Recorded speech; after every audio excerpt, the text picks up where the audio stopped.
All right, welcome to the No class. This is exclusively an educational class about pain, specifically chronic pain. So we're going to jump right into part one. Where we're going to start this, everybody loves math, so we're going to start with a little math equation. So pain equals injury. Injury, I can spell this, goes quicker, sorry. Injury equals pain. So I want you to take a moment and I want you to think, which of these is true, which of these is false, or are both of them true, or are both of them false? So what the actual answer is they're both false, okay? So let's talk about examples. When can we have pain, but there's no injury? Thankfully, there's a lot of day-to-day benign examples of this. So a headache, maybe you just haven't had enough caffeine. A stomachache, maybe you're a little gassy. All right. Maybe you worked out, a little sore from a good old-fashioned workout. All right. The second one's a little bit tougher though. When can we have an injury, but there's no pain? One of the most common examples of this is if you've ever had somebody be like, what'd you do to your leg? Or what'd you do to your arm? And then you look and you're like, I don't know, but there's a bruise or there's a cut there. Okay, that is the kind of classic example, textbook example, if you will, of a tissue injury, but you didn't notice it. There was no pain.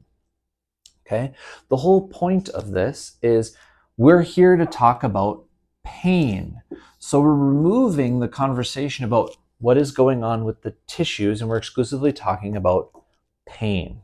What is it? Where does it come from? Where does that signal stem from?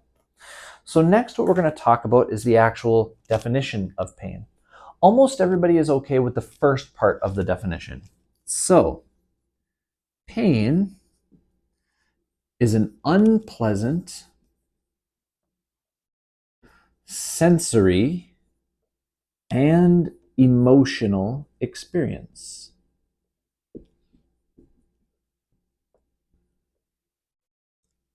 Okay. Most everybody is fine with that part of the definition. This is where it starts to get a little bit more interesting. Due to actual or potential tissue damage or the threat of actual or potential tissue damage. So again, the full definition there, pain is an unpleasant sensory and emotional experience due to actual or potential tissue damage or the threat of actual or potential tissue damage. So any words on that definition that you think are interesting? The first one that I want you to latch on to is this. When can we have pain because of potential tissue damage? Well, a less benign example, but kind of still following the textbook, is some people have crushing chest pain when they're having a heart attack. If we get you to a hospital, get you what are called vasodilators, some aspirin, things like that, we can save that heart tissue from being damaged. But the potential was definitely there. Another example is you work out, you get sore, okay? Not fun to be sore, but did you actually damage the muscle tissue? Not technically, not in an injurious way, okay? Most of the time it's that chemical response to working out where the muscle tissue is saying, hey, we've done enough. If we do more, we're already taxed. Bad things could happen. We could potentially damage some tissue, okay? The next part of the definition to latch on to is the threat of, okay? Now, threat is one of my favorite words. It'll come up a lot, okay? Threat starts to deal with the actual signal of something is wrong. The tissue doesn't like it, okay? Something is wrong. So if I put my hand over the hot plate of a stove to see if it's on, I pull my hand away. Did I pull it away because it caused pain? Well, not exactly. But if I kept my hand hovering over there, it might be close enough that it could get burnt, right? If I touch the hot plate, I will absolutely get burned, right? Especially if it's on. All right. But it's the tissue saying, I don't like that. Something's not right. We probably shouldn't do that. Again, dealing with that actual signal. Okay, we'll be touching more on that soon, but by and large, it's important to know we're dealing with kind of some complicated stuff here. It's not as direct as we often kind of typically think. So let's talk a little bit more about where that signal actually comes from. So we're going to dive into discussing the nervous system. Okay, now the nervous system is made up of 45 miles of nerves in the human body. Okay, it is essentially the most sophisticated alarm system that exists. So we're going to draw out a little alarm system here. As long as you're alive, as long as there's electricity to the alarm system, it's always buzzing and scanning the environment to see what's going on. Now, any good alarm system has a threshold. This is the amount of stimulation that the system has to kind of get up to in order to trigger that alarm. Let's compare this to a house alarm or a car alarm. When do we want the alarm to go off? Well, we want it to go off if somebody's trying to break in, right? It's kind of the classic example. So somebody, kicks in the door, okay? What happens? Well, our alarm system is going to be triggered. The alarm's going to go off. Now, ideally, that scares away the would-be robbers, and so they go away. We can kind of clear, make sure everything is okay, and then eventually we can just shut that alarm off, and it will go back to scanning the environment. Now, this isn't different for the human body. If I stub my toe, the same thing will happen, all right? It'll trigger my alarm system. I'll hop around a little bit. I'll say a couple of my favorite four-letter words, but eventually the alarm system will calm right back down and just go back to scanning the environment. Here's what's interesting though. The nervous system is highly, highly adaptable. It can change its kind of sensitivity in minutes. So for some people, the alarm system doesn't calm all the way back down. For some people, it stays a little bit more sensitive. Now, when we were talking about the house alarm or the car alarm, we said when the system was this sensitive, that's what it took in order to trigger that house alarm or car alarm. Well, what do you think it takes to trigger the house or car alarm now? Okay, so a leaf hits the window of the house and all of a sudden your house alarm goes off. Is that valuable information? Somebody drives by with the bass bumping a little too hard and your car or house alarm goes off. Is that valuable information? The mailman might be up to no good, but they might just be delivering the mail. Okay, so all of a sudden we're getting this alarm system going off a little bit more frequently than we would expect. Okay, not always valuable information, but it could be. Now, as I said, the alarm system is highly adaptable, and unfortunately this can happen to some people for no reason. As a matter of fact, it happens to about 1 in 4 people for no reason in particular. Now, if somebody has stress at the onset of pain, okay, or the onset of pain itself is stressful, that person is 80 times more likely to develop this sensitized nervous system. Now, it's my understanding as members of the military community, y'all pretty much don't have any stress at all. Everything is super duper easy going. Everything is just handed to you. You have no stress at all. Obviously being a little bit facetious, okay? So doing high risk activities where the likelihood of having pain or injury is very, very high. And then are you allowed to? Not really. Ain't nobody got time for that, right? You got to get back in. You got to be doing the things. You have to get your tasks done, okay? So this is part of the reason why I'm so passionate about the chronic pain stuff here for the military community and the military family as well, because the likelihood of developing the sensitized nervous system is so very high. Okay, moving on from the alarm system itself, we're now going to talk a little bit about sensors. We can't have a good alarm system without sensors. Okay, there are tons of different kinds of sensors in the human body, and these little sensors cover the entire length of the nerves, all 45 miles of nerves, and they give us information about the environment. Okay, they swap out about every 48 to 72 hours to help us adapt to the environment. So it's the reason why when it starts getting cold outside, you don't keep wearing shorts and a t-shirt. If you're uncomfortable sitting in your chair, you start to change positions. The 5 main ones that we're going to talk about for this example are temperature, movement, blood flow, stress and immune. All right. So, does anybody watching the video, do you get more pain if it's cold outside? Do you get more pain if you move too much? Do you get more pain if you move too little? Do you ever get more pain if you're stressed out? Okay. Really common to see this one with back, neck, and shoulder pain.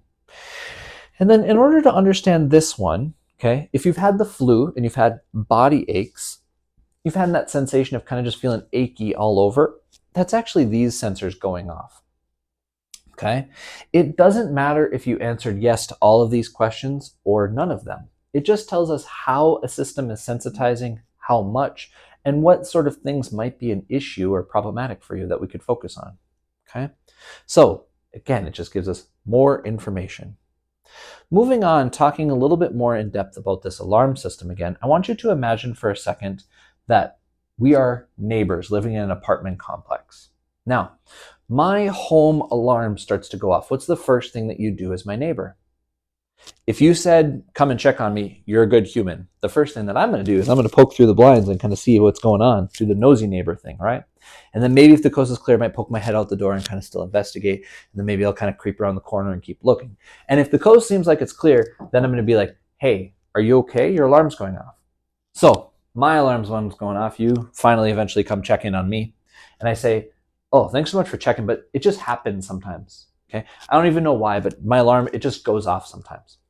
The first time that happens, no big deal, right? Stuff happens.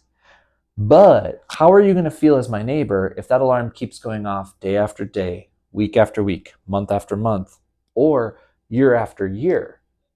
You're not going to be my nosy neighbor anymore. You're going to be my pissed off neighbor, right? Here's what's interesting about this. This is where we can start to see pain spread for no reason other than the fact that the alarm has continued to go off at one area. So basically the nerves in the surrounding area will start to kind of flare up and go off. So somebody has shoulder pain, very common for them to have pain travel up into the neck or the mid-back or down the arm.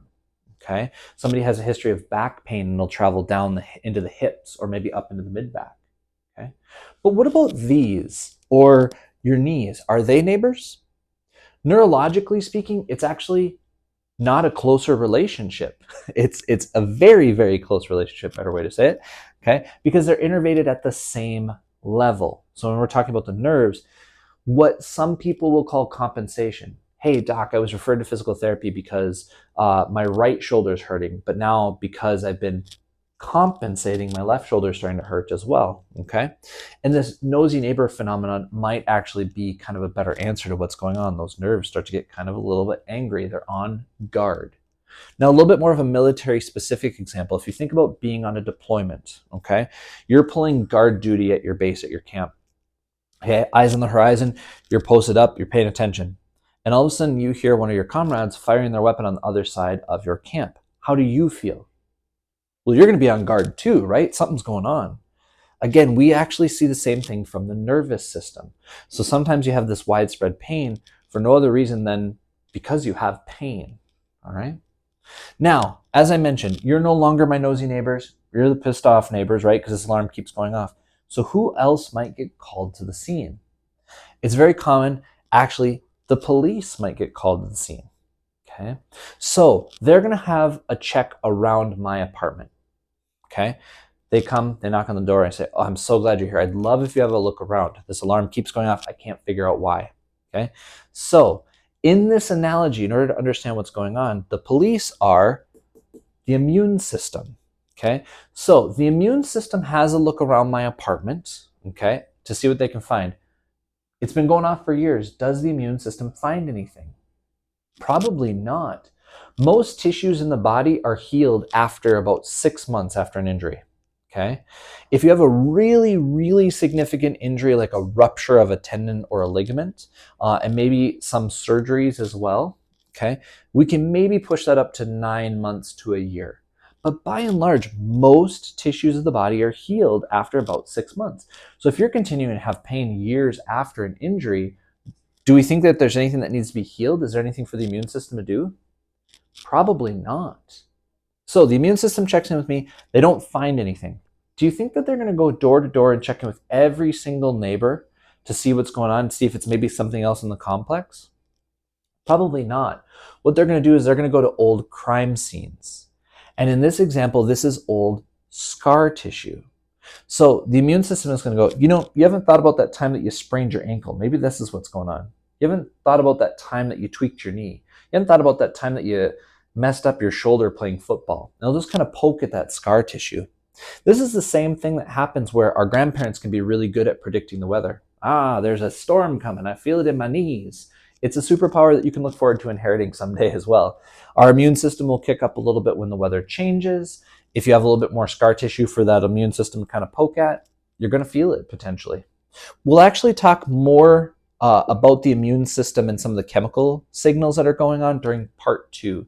But by and large, for the purpose of this, just thinking about that, the popo checking in and saying, hey, what's going on here? All right. So again, we have the alarm system itself, the sensors, the nosy neighbors, and the popo. Moving on, we're now going to talk about the signal, the actual signal. Where is it coming from? Okay. Now, we have to talk about the brain.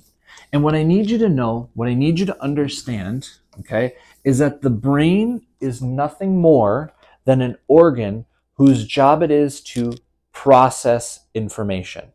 That's all it is. We are not going to talk about the psychology of pain. And with patients, one of the things that I will repeat over and over and over, I'll say it as many times as you need to hear it. The pain is not in your head. The pain is not in your head. The pain is not in your head. Okay? But we have to talk about the brain because the brain is part of the nervous system. So, without further ado, here's your brain. It's a textbook drawing. Check it on an MRI. You'll see that it's nearly perfect. Okay?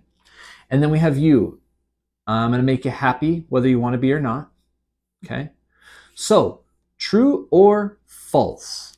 We have nerves in the body whose job it is to send the signal of pain up to the brain. The brain then processes that information and it sends a signal back to the body what to do about it. So, again, true or false? We have nerves in the body that send the signal of pain up to the brain. The brain processes that, and then the output back to the body is, hey, what do we do about this? Okay. Almost everybody says true. When I went to graduate school longer ago than I want to admit, I would have also said true. It's what we all learned in school. But as it turns out, it's false. The signal of pain actually comes from the brain. The brain sends the signal of pain back to the body. But that kind of makes it sound like it's all in your head again, right? So here's what I want you to know, what I want you to understand. Okay? You're watching this video right now. Are you seeing those pictures? Okay? Is that what's going into your brain? No, it's just light. Light stimulate rods and cones in the back of your eye. The rods and cones give information to the optic nerve. The optic nerve sends that information to the occipital lobe of the brain, and the output is what you see. Hearing is exactly the same. It's just sound waves. Taste and smell, those are just chemical reactions. Every single sensory experience you have is an output from the brain. Okay? So this is not unique to pain. Another reason why we know that pain has to be coming from the brain, if you've ever had surgery, or at least you know of the concept of having surgery, okay, we oftentimes put people to sleep. So we shut this part off. Does that person feel pain while they're asleep? No, this part goes away, right? When you wake up, whole other story, right? That's another reason why we know that it has to be coming from the brain.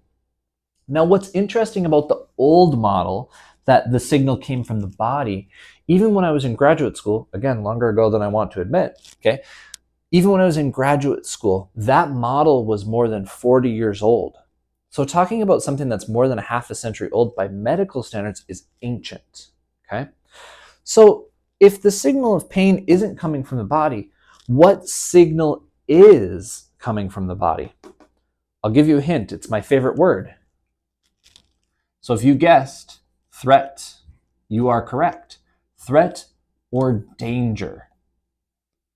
That is the signal that the body sends. Something is wrong. I don't like it. Something's wrong. What do I do about it? And then as a protection mechanism, the brain will send the signal of pain back to the body. Okay? I'm going to protect you until we figure out what to do, until we heal, until we can get the appropriate help. Now, again, I don't want you to take my word for it. So let's talk about another thing here. All right? If you haven't caught on, I like to ask a lot of trick questions because I get to do this every week and I have to have fun too. So this is not a trick question. I'm walking and I sprained my ankle horribly. Okay? You heard all the ligaments go pop. Okay? It was bad enough when it happened that I was looking at the bottom of my foot. My ankle is already red. It's already swollen. Does that hurt? Yes or no? Absolutely, that's going to hurt a lot. Okay? Now, let's add some factors back into the story. I'm jaywalking across the street and I sprained my ankle horribly. Same thing. Everybody around heard all the ligaments go pop. Okay? Bad enough as looking at the bottom of my foot. It's already red. It's already swollen. Okay? But there's a bus coming. Does my ankle hurt? A little bit harder, right? Okay. I want to live. So I need to get off of the road. Okay. Once I get off the road and I'm on the sidewalk and the bus passes by, okay, I kiss the pavement that I'm still alive. Now does my ankle hurt? Potentially, probably, very, very likely. So this is a tricky way to phrase this, but it's important for understanding this. If the signal of pain was coming from the body, and that's what the brain was processing, which one of these has caused pain? The ankle, right? So then if the brain was evaluating pain, oh my gosh, my ankle hurts, my ankle hurts, my ankle hurts, my ankle hurts, and then suddenly I get hit by a bus, right? Because that's what we would be focused on. But because the brain is evaluating threat or danger, which of these has the higher potential tissue damage? It's the bus, obviously, and that's why we're able to get off the road, because the brain is not evaluating pain from the body. Okay? It's evaluating threat or danger. Now, the last thing that I like to talk about when it comes to this diagram is the actual different types of pain. Okay? So the first one here is the one that we all know and understand. Okay? This is nociceptive pain. This is the stubbed toe. This is the sprained ankle. This is the paper cut. This is what makes it feel better. This is what makes it feel worse. This is about how long it's going to take to improve. We are all in the medical system, as well as y'all at home, we're all really good at taking care of that type of pain. Okay? The next type of pain is this one here. This is neurogenic pain. And it means what it sounds like. It is generated from or by the nerves. Really bad toothache can be neurogenic because once you get through the tooth, what's there? The nerve. If you've ever known somebody who has radicular pain, meaning I have a disc or something that is pushing on the nerve, and therefore I have pain down the track of my arm or leg that matches the track of that nerve. Okay? That can be neurogenic. But there's another type of neurogenic pain that doesn't get talked about as often. That ankle sprain that I was talking about, okay, so somebody rolls their ankle outward. There's a big nerve that goes over the top of the foot there, okay, called the peroneal nerve. Now, if you sprain your ankle, about how long does it take to recover from that? Okay, oftentimes people will say about 2 weeks, maybe 4 weeks, maybe 6 weeks, okay?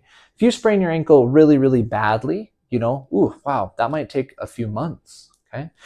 The correct answer is all of those. Okay, it can take just a couple of weeks.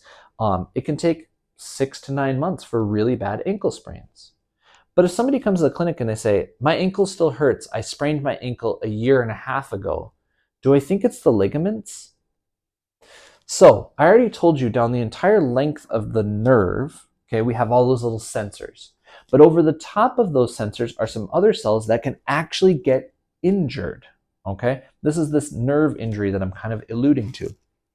If you ever took anatomy and physiology or biology, what I'm referring to is the myelin sheath. These little cells kind of look like tortillas and they wrap themselves around the entire length of the nerve. They just make the electrical signal go a little bit more efficiently down the length of the nerve. However, you sprain your ankle, do some damage to those little cells, and they peel away. It now exposes a whole bunch more of those sensors, right? So that nerve is going to be really, really sensitive. It's going to be really angry. How long does it take that nerve to heal? How long does it take those cells to come back? 1 to 3 years. So all of a sudden, somebody having pain after an ankle sprain makes a little bit more sense. Okay? Pain for a year and a half after an ankle sprain, excuse me, makes a little bit more sense. There's one more type of pain up here. Do you see where it is? Whenever I have people in the class, I always see people looking at it, but they never want to say it. So if you guessed here, you're correct. Now again, I'll repeat it as many times as you need to hear it. The pain is not in your head, okay? This type of pain is called nociplastic pain, if we want to be fancy, okay? If we want to be a little bit more simple, this is called central sensitization. Okay. Now again, the pain is not in your head. What we have going on here, this is a processing issue. The information going into the brain and the information going out of the brain, they don't match. Okay? Something's not quite right. So remember, with this type of pain, this is what makes it feel better. This is what makes it feel worse. With nociplastic pain, oh, I've got back pain. I went and got a massage. It was the best thing I ever did. I felt so great. I'm going back. So I go back and I get another massage. Ooh, that person hurt me. I'm never going to go see them again. Okay. Or sometimes you're like, oh, ice helps my knee so much. And then another day you put ice on. This was the worst thing I ever did. Why do I do this? Okay. It's not consistent. It's not consistent. Okay. The easiest to understand example of this, okay, if you've ever known somebody who has had an amputation, okay, so they lost a leg somehow, no more leg.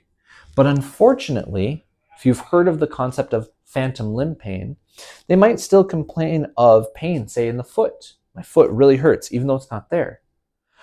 Well, the nerves of the foot, they don't really exist here anymore, do they? But where do they still exist? The brain. The nerves for the foot never go away in the brain, right? So we can't really have a bigger mismatch, can we? Okay. The brain keeps saying, hey, what's going on with the foot? What's going on with the foot? What's going on with the foot? Is it getting any information back? No. It's a really big mismatch. Now, you would never look at somebody who has an amputation, has phantom limb pain, and be like, you just need to think happy thoughts and your pain will go away because it's just in your head. That's absurd. We would never do that, right? So again, very, very complicated, not in your head. Processing issue. All right. So now that we have a little bit better understanding of what pain is, what's going on, what are we going to do about it? Well, my favorite way to kind of start this conversation off when it comes to treatment is to go back to talking about the alarm system. Okay? So we're going to talk about the alarm system from the perspective of Goldilocks. All right? So here's our alarm system. And we're going to set a very arbitrary level to y'all's alarm system. We're going to say that it's this sensitive, okay? Now, if you don't remember the Goldilocks story, Goldilocks, walks into the bear's house.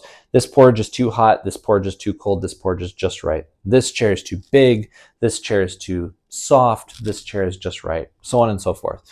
So I'm going to start the Goldilocks story off for you all, okay? We're going to talk about too much. Sometimes we call this boom and bust. So you come to physical therapy and we give you these to do at home because it's going to fix all of your problems and it's going to save the world. Exercises, right? Give you exercises. So you're like, hey, that PT guy told me that I have to do these exercises in order to get better. So you go and you work out for like 3 hours. What happens? You hurt. You hurt a lot, okay? So after you have tortured yourself, okay, it takes you days to recover. And you're like, well, I don't want that PT guy to think that I'm non-compliant. So what do? You do it again. And you keep repeating this process. But unfortunately, you start to find that you get a little bit worse. Okay? Why?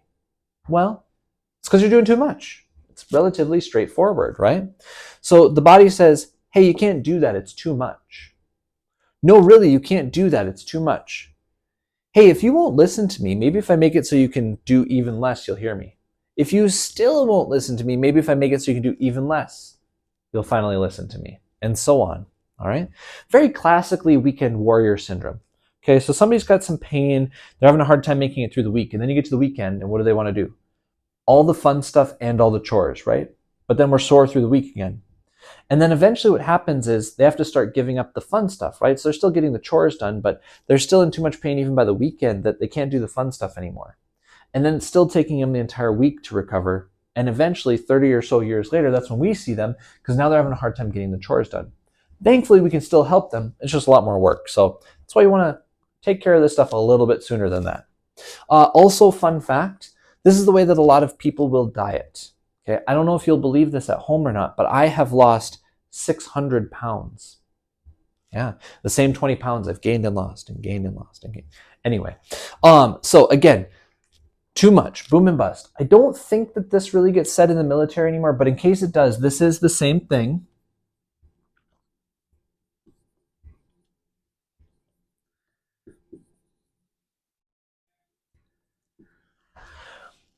Push through the pain. Push it. That never gets said in the military, does it? I don't think so. Anyway, all joking aside, if you have chronic pain, okay, if you have chronic pain, so having had pain for longer than 3 to 6 months, okay, this will never work. There is no debate about that, okay? There's no debate. Now, does that mean that there's not going to be an instance where you have to push through the pain? No, that's life. That's going to happen. Something's going to happen. You're going to have to push through the pain, right? However, if you use this as a long-term treatment strategy, you try to beat your body into submission, it's not going to work. You will get worse, okay? That is definitive, all right? So, doing too much didn't work, right? So, if we continue on our Goldilocks story, the next side of the equation is too little. We're going to explain this one by me sharing a little bit of a story, a little goal with you, if you will. All right, so it's my goal. I would like to be able to deadlift 450 pounds. I think that sounds really, really cool. So tonight I'm going to go to the gym, okay, and I'm going to deadlift. I rack up the bar. I do 135 pounds for 10 reps, okay? Then I have to take a few days off because I'm trying to get swole, okay? And then I go to the gym a couple days later, okay, and I rack up 135 pounds for 10 reps, okay? Well, then you see me in the gym a couple weeks from now. What am I doing? 135 pounds, 10 reps. You see me in the gym a few months from now. I'm racking up the weight, trying to get swole, 135 pounds, 10 reps. Am I going to achieve my goal? No. And what's even more interesting is I actually might get weaker. What if my max deadlift was 350 pounds and I continued to do less than half of that? Well, I might actually lose strength.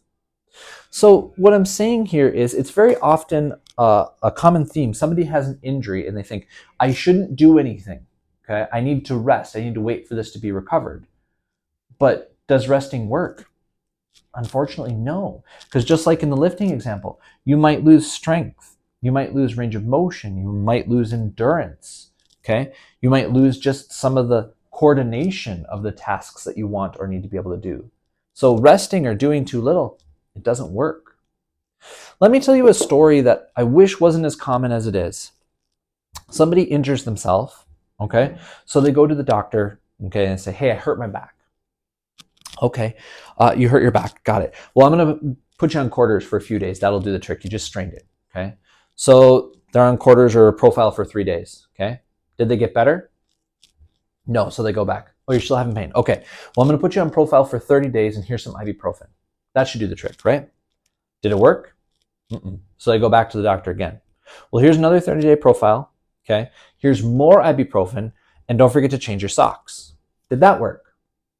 No. So the person goes back to the doctor again. Now, here's where it starts to get interesting, okay? You go back to the doctor. My back is still hurting, okay?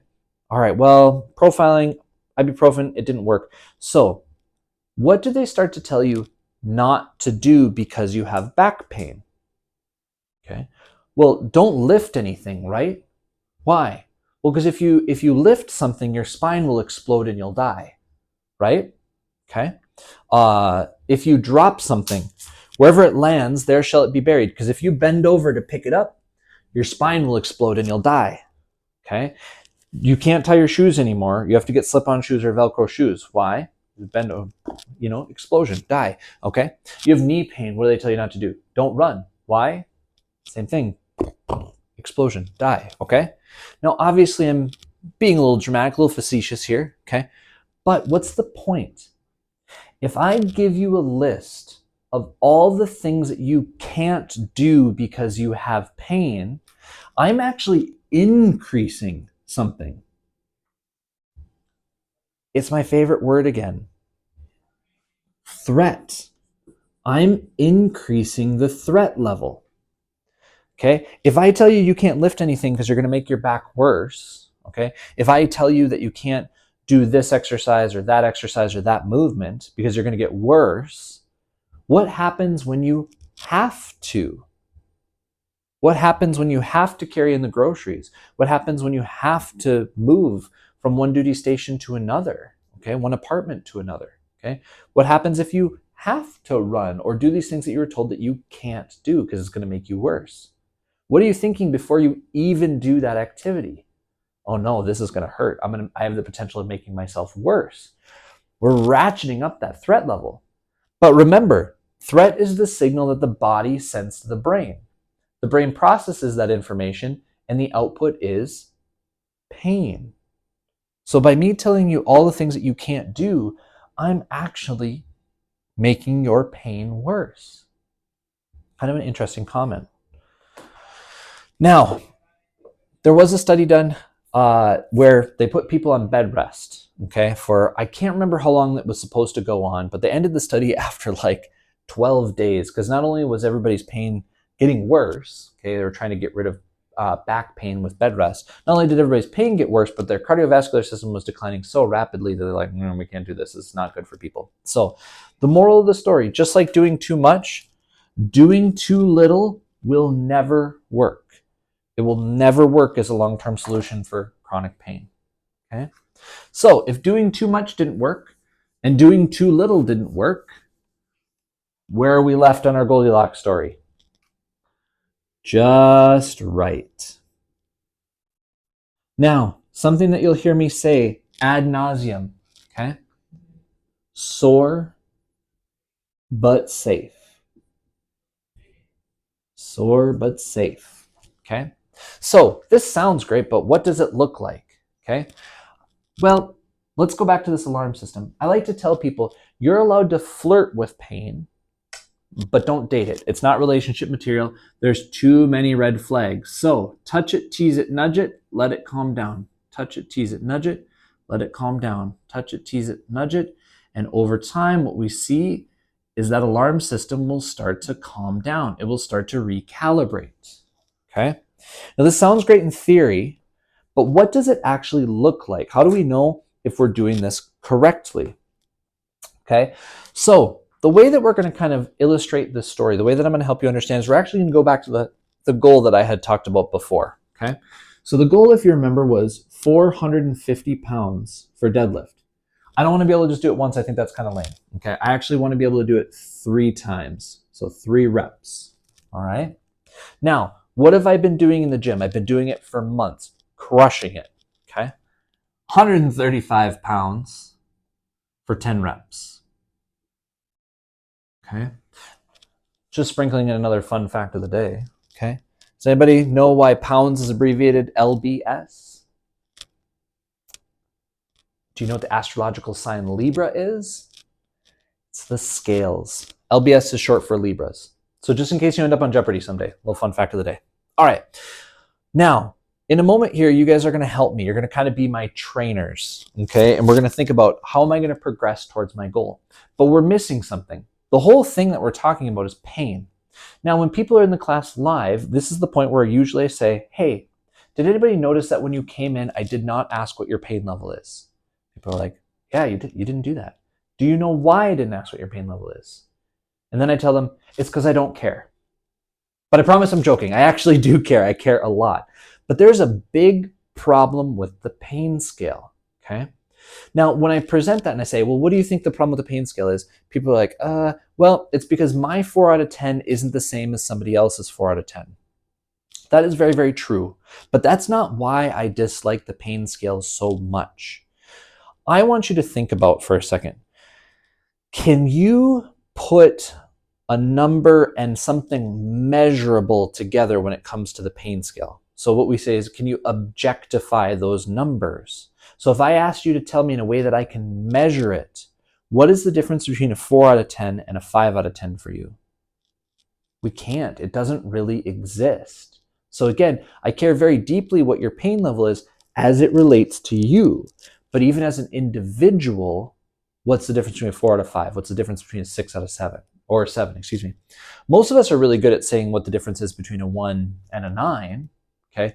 But everything in between is very, very arbitrary. So what does it mean for you? That's what's important. We're going to set a very arbitrary level to my pain. We're going to say that I have a pain level of 6 out of 10. All right. So how do we do this? How do we do this just right, this sore but safe? Here's what I want you to remember. You can do anything that you want to do as long as it does not increase your pain level. So imagine for a moment you have knee pain. Okay, you come into work at the physical therapy clinic. How's your knee pain today? Oh, it's a 6 out of 10. Oh, okay. Well, I'm gonna have you hop on the bike for 20 minutes. Okay, and while you're on the bike for 20 minutes, your pain level is a 6 out of 10. When you get off of the bike, your pain's a 6 out of 10. Is that activity safe? Yeah, it did not increase your pain. And what's more beneficial for your knees? Sitting in a chair being at a 6 out of 10 or being on a bike at a 6 out of 10? The bike.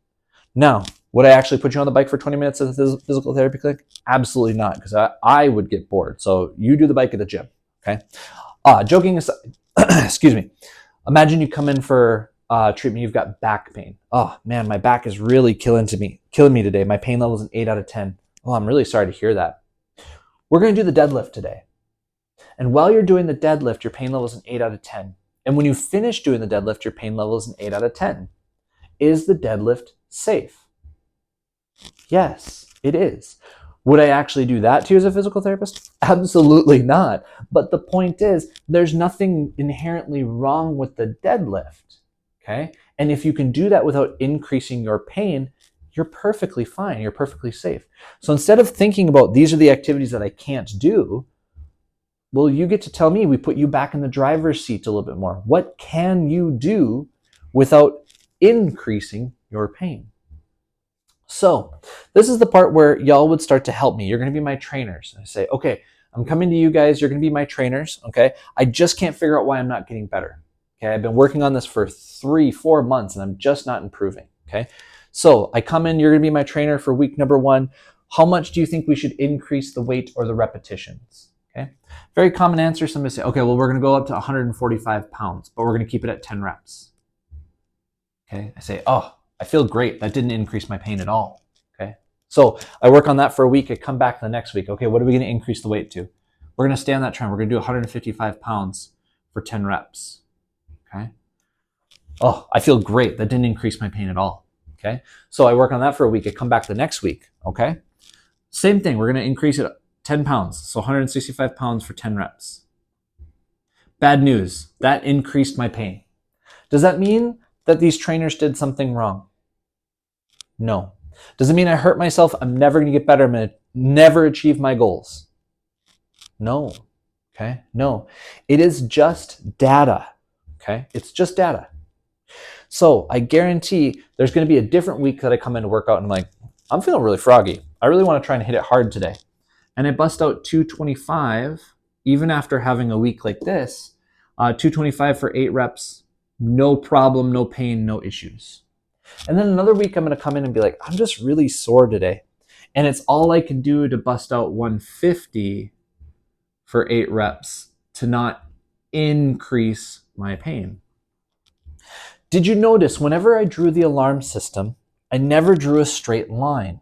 I always did this little wavy lines. Why? It's a highly adaptable system. It changes in minutes. Okay? If you have chronic pain, you've had pain long enough to have the experience of having good and bad days. Sometimes you know exactly why you're having a good day or why you're having a bad day. But sometimes you're like, ooh, I'm going to pay for that. And then you don't, you dodge a bullet. And other times you do everything right and you're like, I hurt so bad. Why? The alarm system is not static. It's going to vary. So if you zoom out on your goals, especially physical goals, okay, if I zoom out, generally speaking, the progress should be mostly kind of upward. But if I zoom in on that and you're tracking it, we should see some up and down on the day to day or week to week. Okay. Now, if you're staying stagnant over a couple of months, that's a problem. But day to day, week to week, up and down a little bit, perfectly fine. Again, as long as over those months, you're getting better. Okay. So hopefully this makes a lot of sense. If it doesn't, feel free to stop into the physical therapy clinic so we can talk about this a little bit more, okay? And go into some more detail as it pertains to you. You'll notice that when we started this discussion, I told you we're here to talk about pain. We are not talking about shoulder pain. We're not talking about back pain. We're not talking about ankle pain. We're talking about pain, okay? So this gives you a guide. What do I do with a chronic issue? But sometimes within reason, also something acute. I just sprained my ankle. What do I do? Well, as long as you're staying safe and as long as you can put weight on it appropriately, okay, you should move. My wrist has been really bothering me. What should I do? You should move. My neck is really stiff. I slept funny. What should I do? You should move. Don't rest too much. Don't torture yourself. Again, you can't beat yourself into submission, but movement and doing things is ultimately going to help calm down the nervous system and get you back to normal quicker. It's what we all do as physical therapists as well. The moment we get injured or we start having pain, usually the first thing that we're going to jump in and do is, what movements can I do? So you now have those tools, you now have those skills as well. After I finish this up within a class setting, we usually transition to talking about a little bit of a hypothetical situation. Okay, so what I like to ask is I say, hey, if I had a switch that I could flip and you have 24 hours of no pain, and whatever you do, you're not going to pay for it, you're not going to be sore, what would you do? Go down the line with the participants, and I would play basketball, I would weight lift, I would go for a run. And my favorite story to tell is I had about 11 people in a class one time. I went down the line, everybody was talking about all the crazy workouts that they were going to do. Last person, she goes, y'all are tripping. I'm going to party. I don't have any pain. I'm going to have fun. I'm not working out. Okay. What I like to tell people is I do not care what your goals are as long as they're important to you. If your goal is to get a higher score on the ACFT, stay in the military, to be able to run farther, or to be able to sit in a car, to be able to drive down the hill, okay, to be able to play with your kids, to be able to go fishing, it doesn't matter to me what your goal is as long as it's important to you. We want to be making progress and working on things that are specific to your goals, okay? So take some time to think about this and feel free. Again, we can help you out here at Wheat Army Community Hospital or contact your local physical therapist. This perspective, this is from Pain Neuroscience Education. Almost exclusively all the information is from that source. If you're looking for somebody who particularly specializes in chronic pain, looking for somebody who has the letters TPS for therapeutic pain specialist after their name could be another good thing in your particular area to help you out as well. Please come back for part 2, which will get uploaded as soon as we can, where we're going to go into some greater detail about the chemical stuff that's going on with pain. Thanks so much for your time. Thanks so much for joining us.